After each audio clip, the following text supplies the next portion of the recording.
Halo teman-teman dan Pak Puspa. Di sini kami ingin mempresentasikan hasil eh, website kami yang bernama Diary Post. Nah, kegunaan website kami di sini untuk rumah makan Burjo. Nah, di sini kami menggunakan framework yaitu Laravel dengan database-nya itu MySQL. Dan hostingnya eh, kami sewa dari rumah web. Registrasi domainnya dari Post My ID selama 1 tahun dan hostingnya 1 bulan. Nah, di sini kami pertama akan eh, menjalankan demo akun kasir. Baik, di sini saya akan menjelaskan demo dari akun kasir. Pertama, kasir login dengan akun yang sudah dibuat. Pembuatan akun nanti akan dijelaskan saat demo administrasi. Kemudian jika berhasil login akan menampilkan halaman dashboard seperti pada di layar. Pertama-tama, kasir dapat melakukan transaksi baru. Jika saya ingin melakukan transaksi untuk ayam geprek dan es teh,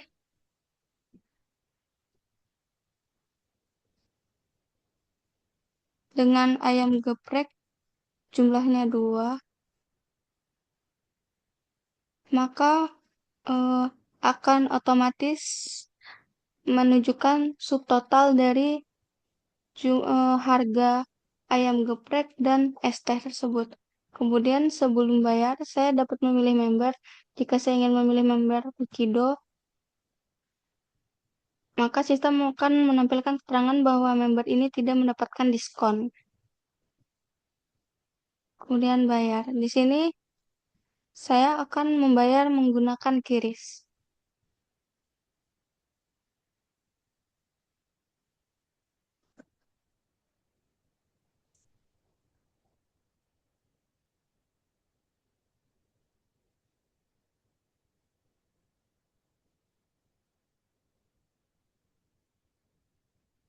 Tanpa user bisa memilih membayar menggunakan GoPay, Shopee, Dana, OVO, atau link aja. Di sini saya ingin akan memilih GoPay sebagai metode pembayaran, kemudian klik Pay. Nah, tanpa untuk order dengan kode atau ID ini, statusnya adalah sudah dibayar. Kemudian kita kembali ke website. Setelah pembayaran berhasil, website akan otomatis menampilkan bahwa payment sudah selesai dibayar. Kemudian ada transaksi aktif. Transaksi aktif ini memiliki alur yang sama seperti transaksi baru. Sekian penjelasan demo dari kasir 1. Akan dilanjutkan oleh penjelasan demo untuk admin. Nah, di sini kita logout dulu.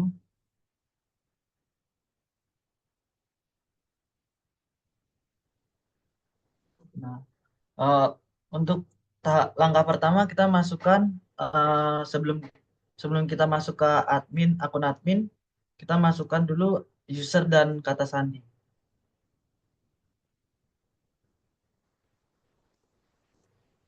Passwordnya 123. Oke, yang pertama fitur pada administrasi adalah dashboard. Nah, di dalam dashboard ini terdapat informasi berupa total kategori, total produk, total member, dan total supplier. Nah, di sini juga ada informasi grafik pendapatan. Nah, grafik pendapatan ini didapat dari eh, pengeluaran dan pembelian nantinya. Nah, kita akan bahas total kategori. Nah, total kategori ini ada daftar kategori. Di sini berisi informasi daftar kategori, daftar jenis-jenis yang akan dijual. Kemudian di sini ada total produk. Nah, ini ada eh, menu-menu produk yang dijual. Kemudian ada total member. Nah, di sini ada customer-customer yang membeli produk Dairy Post. Kemudian ada total supplier. Di sini berisi informasi supplier yaitu yang menyetok, yang mensuplai bahan baku dairy pos, bahan baku burjonya. Kemudian fitur selanjutnya adalah kategori. Nah, di dalam daftar kategori ini ada jenis-jenis minuman. Nah, untuk di sini ada fitur menambahkan kategori. Misalnya kategori itu minuman minuman bersoda, minuman soda. Oke, kita tambahkan maka akan muncul eh, kategori yaitu minuman soda. Kemudian kita masuk di fitur produk. Nah, di dalam fitur produk ini admin bisa menambahkan jenis produk. Misalnya saja Fanta.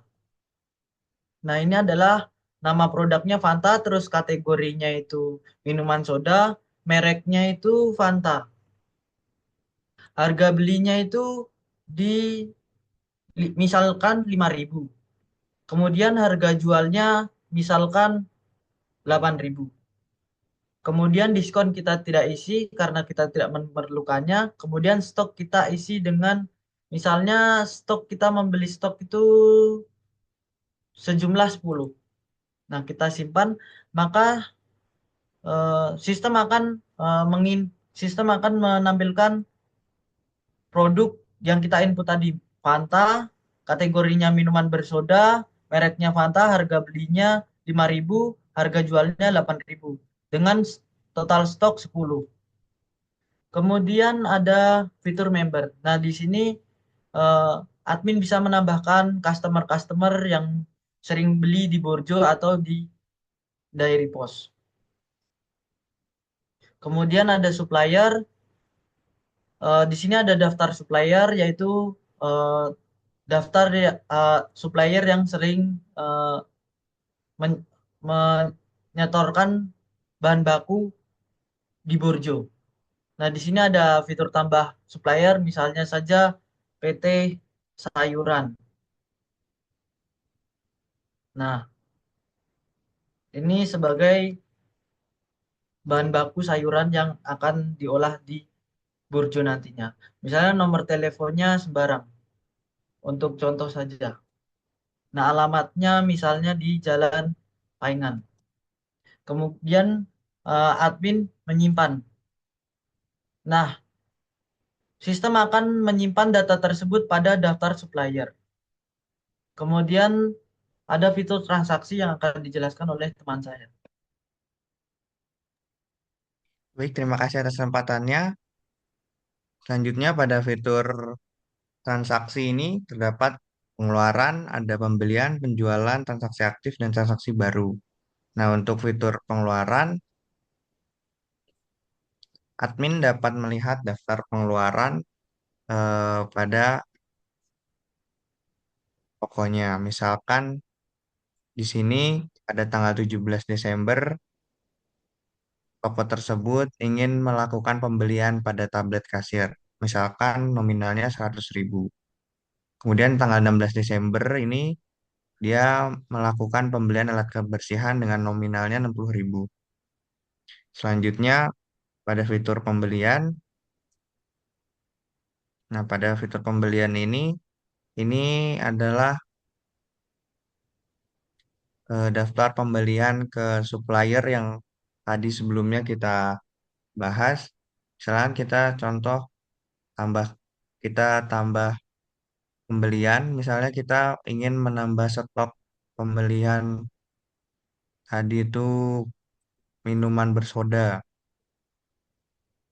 Fanta misalkan. Kita beli Fanta, tadi berjumlahnya misalnya 10.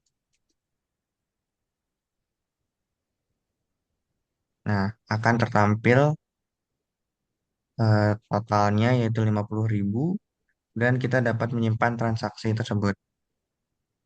Nah, tertampil pada tanggal 17 Desember, PT Contoh Baru ini membeli total 10 item Fanta dengan harga 50.000 dengan total yang harus dibayarnya ada 50.000.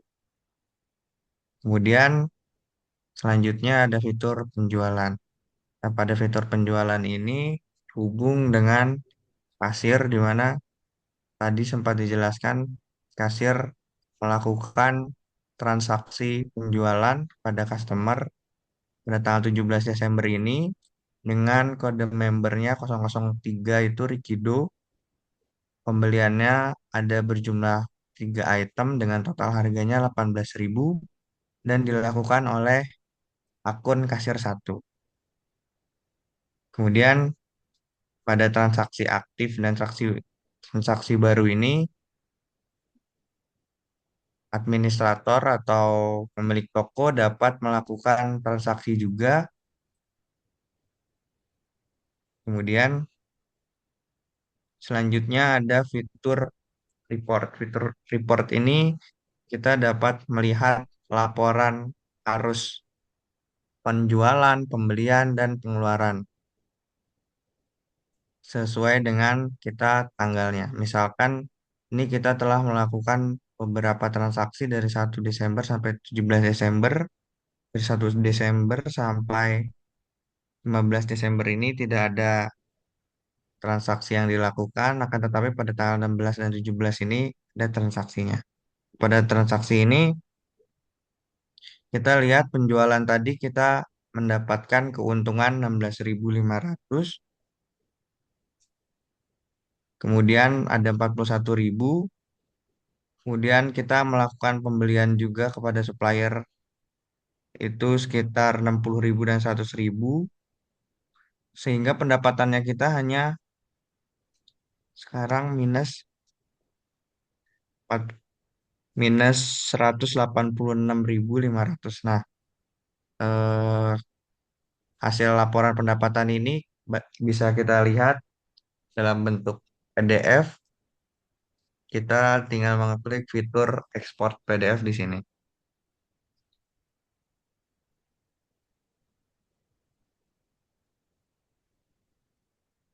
Nah, maka akan tertera laporan pendapatan pada tanggal 1 Desember 2024 hingga tanggal 17 Desember yang berisi tabel yang sebelumnya saya jelaskan.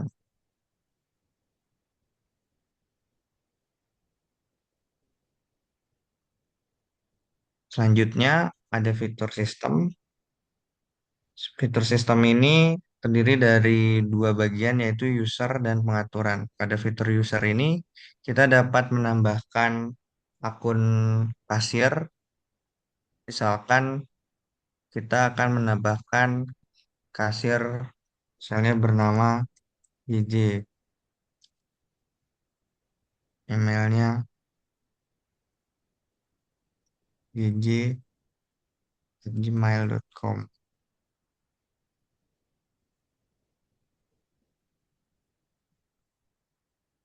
Kemudian passwordnya kita isi dengan mudah aja 12346. Kemudian selanjutnya ulangi. Kemudian kita simpan. Nah, maka daftar usernya akan bertambah yaitu kasir JJ ini. Nanti ketika login dengan login JJ ini sebagai kasir, kita dapat melakukan transaksi penjualan ke customer. Kemudian pada fitur pengaturan, nah pada fitur pengaturan ini kita dapat mengedit data-data seperti nama perusahaan, kemudian nomor telepon, alamat, logo perusahaan, kemudian ada kartu membernya, kemudian ada set diskonnya, kemudian ada tipe notanya. Nah, apabila terjadi perubahan, kita bisa langsung pencet simpan perubahan. Nah, apabila ada perubahan nanti akan bilang perubahan berhasil disimpan. Oke, begitu fitur yang ada pada administrator. Saya kembalikan lagi kepada teman saya Dewa. Sekian, terima kasih. Mohon maaf apabila ada kesalahan kata.